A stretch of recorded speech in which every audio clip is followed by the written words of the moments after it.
Hi, everybody.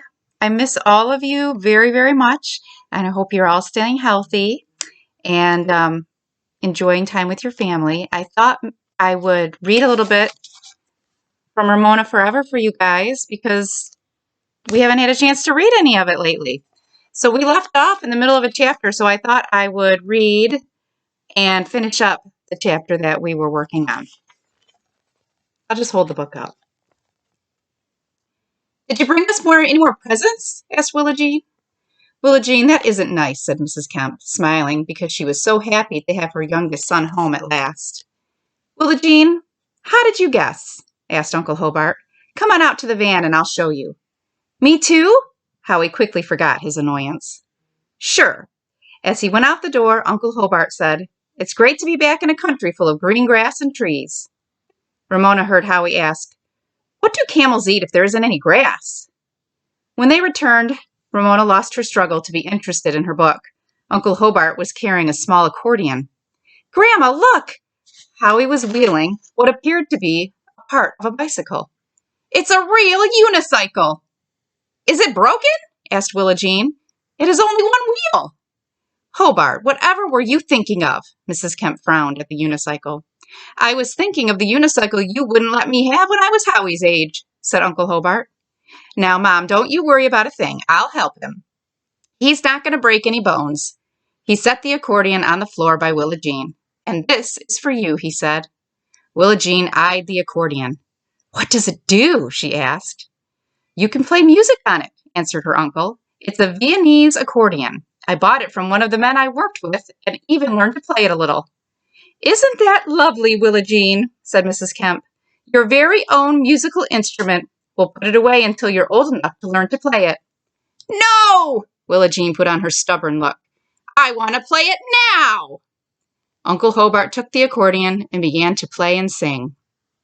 Ramona, I hear the mission bells above. Ramona, they're ringing out our song of love. Ramona stared at her book as she thought mean, dark thoughts about Uncle Hobart. He stopped playing and said, What's the matter, Ramona? Don't you like my music? No. Ramona looked the uncle in the eye. You're teasing. I don't like grown-ups who tease. Why, Ramona, Mrs. Kemp was most disapproving. That's no way to talk to Howie's uncle. Now, Mom, don't get excited, said Uncle Hobart. Ramona has a point. I was teasing, but I'll reform. Okay, Ramona? Okay, agreed Ramona, suspecting he might still be teasing. Uncle Hobart, let me play it, begged Willa Jean. The uncle placed Willa Jean's hands through the straps of each end of the accordion. You squeeze in and pull out while you press the little buttons, he explained. Before he could give any more instructions, Howie grabbed his uncle by the hand and dragged him outdoors. Mrs. Kemp, sure that bones were about to be broken, followed. Ramona watched through the window. Uncle Hobart hopped on the unicycle and, waving to his audience, pedaled to the corner and back. See, nothing to it, he said, once you know how. Hobart, where on earth did you learn to ride that thing? His mother called out from the front steps. In college, answered her son. Come on, Howie, it's your turn. Holding the unicycle upright with one hand, he helped Howie mount the seat over the single wheel. Now pedal, he directed. Howie pedaled. The unicycle tipped forward, setting Howie on the sidewalk. Here's the picture. There's Ramona looking out the window, looking sad.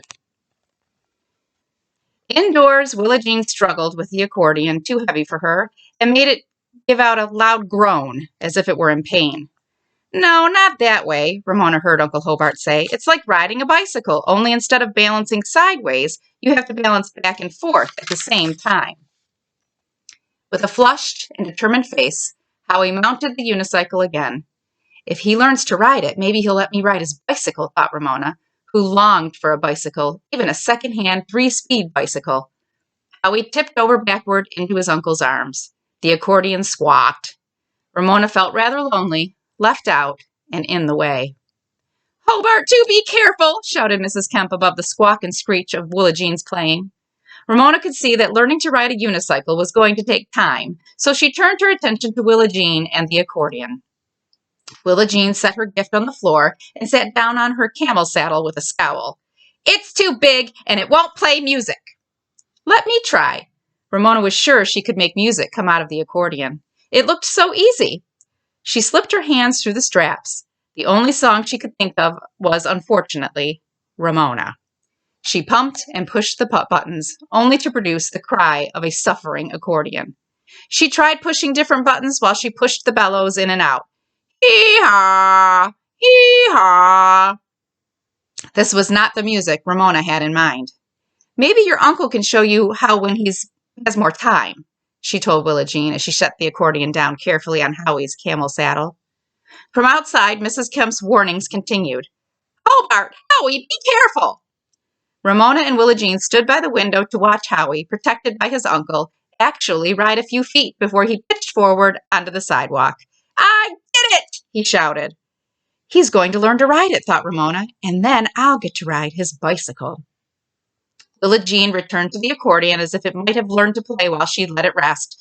But no, it went right on shrieking and groaning.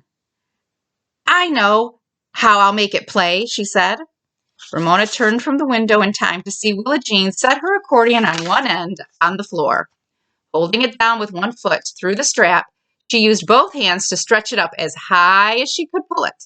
Then, as Ramona understood what she was about to do and tried to grab her, Willa Jean quickly took her foot out of the strap, turned, sat on the up-ended accordion, and lifted both feet from the floor.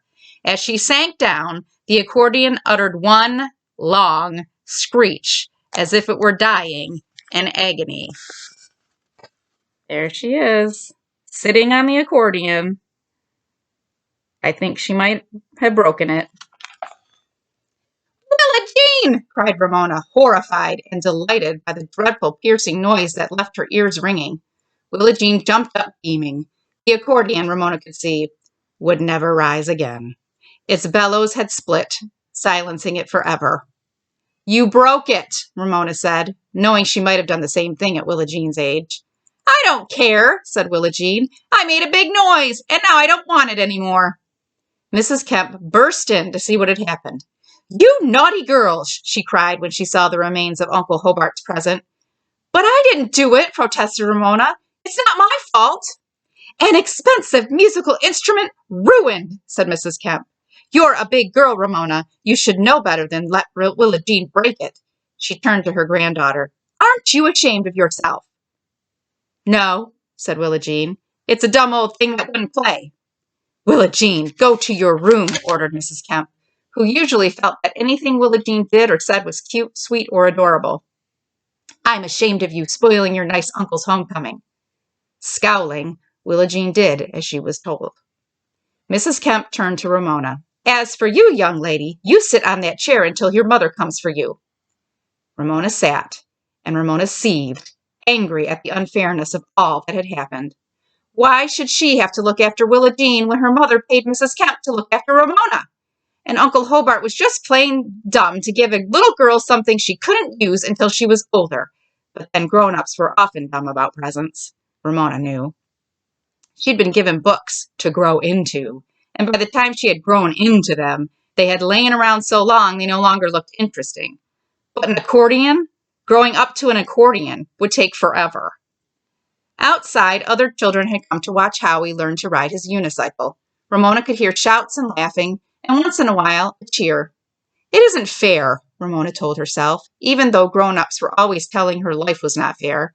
It wasn't fair that life wasn't fair. Ramona watched Mrs. Kemp lovingly polish her new brass tray and coffee pot from Saudi Arabia.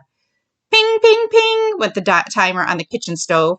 Howie burst in crying, one knee of his jeans bloody. Uncle Hobart followed with the unicycle. The afternoon was not fair, but neither was it boring. Oh, my goodness, cried Mrs. Kemp. I knew this would happen. I just knew he would get hurt on that contraption. Ramona could hear Willa Jean singing from her room. This old man, he is dumb, knick-a-knack, paddywhack, give a dog a phone. This old man comes rolling home. Ramona smiled. Willa Jean never got the words to songs right.